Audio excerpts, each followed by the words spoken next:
ओम श्री गणेशाय नमः। सभी गीता प्रेमी साधकों को सादर प्रणाम के साथ जय श्री कृष्ण।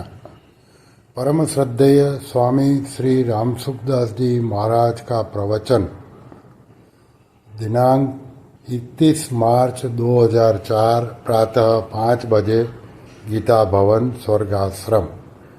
विषय है गीता की विलक्षणता, गीता में भक्ति योग।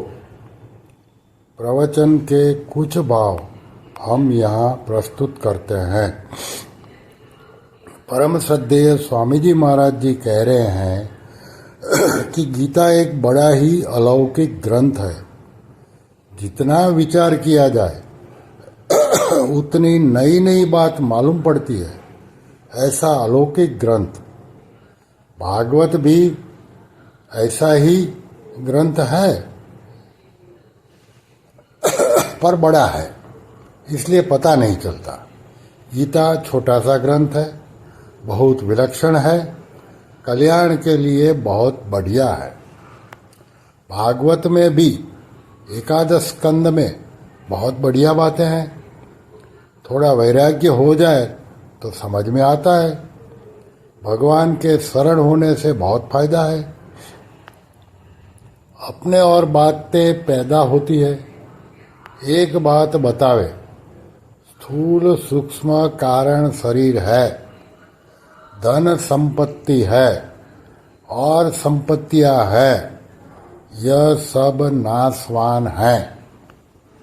क्रिया, चिंतन और समाधि सब बाह्य है, ये गीता में कही है। यह अपने काम की नहीं है। समाधि भी अपने काम की नहीं है। कर्मयोग है, संसार के लिए है, वह भी मुक्ति देने वाला है, परमात्मा की प्राप्ति कराने वाला है। ज्ञान योग आत्मा को लेकर है, यह दोनों साधन है। भक्ति योगी साध्य है, स्वयं शरीर में स्थित होता हुआ भी कर्ता भोक्ता नहीं होता। जैसे सूर्य संपूर्ण संसार को प्रकाशित करता है, ऐसे आत्मा सबको, संपूर्ण क्षेत्र को प्रकाशित करता है। मानो कर्ता भोक्ता पद इसमें यानी कि आत्मा में है ही नहीं। ये कर्ता भोक्ता संसार में है। यह सब संसार की सामग्री संसार के उपयोग के लिए ही है। शरीर की उपयोगिता बताई है, पर शरीर भी हमारे लिए नहीं है। 3 बात है, न शरीर मेरा है, न शरीर मैं हूँ, न शरीर मेरे लिए है। शरीर को अपना मानना है, इससे कुछ चाहना है। कारण शरीर को अपना मानना है, समाधि अपने लिए मानना है, यह नहीं है। यह सब दुनिया के हित के लिए है तो कर्मयोग हो जाएगा। अगर इनसे कुछ चाहिए तो कर्मयोग नहीं होगा। यह केवल संसार के लिए है। तो तीनों शरीर का क्रिया करना, चिंतन करना और समाधि, यह दूसरों के लिए है तो कर्मयोग हो गया। ज्ञान योग में मेरा कुछ नहीं है, मुझे कुछ नहीं चाहिए तो ज्ञान योग हो गया। निर्मम निरहंकार हो गया तो भक्ति हो गई। सबसे श्रेष्ठ भक्ति बताई। हमारा भगवान के साथ संबंध है तो भगवान के साथ संबंध कर्मयोग से भी है, ज्ञान योग से भी है। इसको, गीता को पढ़ो और समझो तो बहुत बहुत विलक्षण विलक्षण बात मिलेगी। अपना शरीर से संसार से संबंध है ही नहीं। गीता में, भागवत में भक्ति योग मुख्य है। गीता में, भागवत में कर्मयोग, ज्ञान योग को समकक्ष कहा है। इनका फल भक्ति योग है। यह हमें नई बात मिली। गीता बहुत गहरी है। वासुदेव सर्वम, सिवाय भगवान के कुछ नहीं है। और भागवत में ही भगवान कहते हैं केवल मैं ही हूँ। गीता में 4 प्रकार के भक्त बताए हैं। अर्थार्थी, आर्त, जिज्ञासु और ज्ञानी। ज्ञानी भी भक्त होता है। 4 प्रकार के भक्त मेरा भजन करते हैं।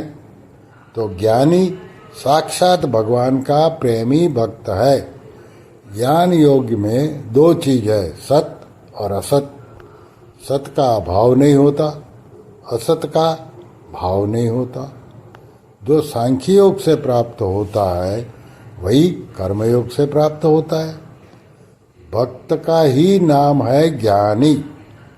ज्ञान योग में ज्ञानी शब्द आया ही नहीं, भक्ति योग में ज्ञानी आया है।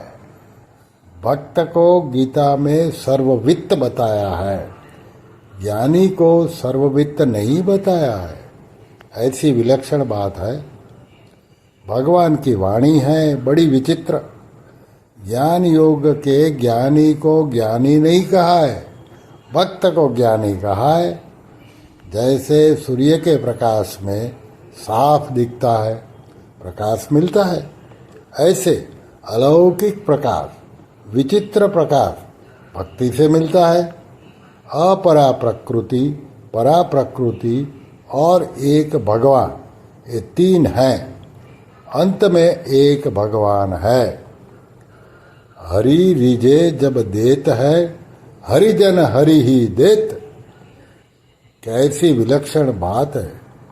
गीता अलौकिक प्रकाश, विचित्र प्रकाश, शरीरस्थोपि, स्वयं न करता है न भोगता।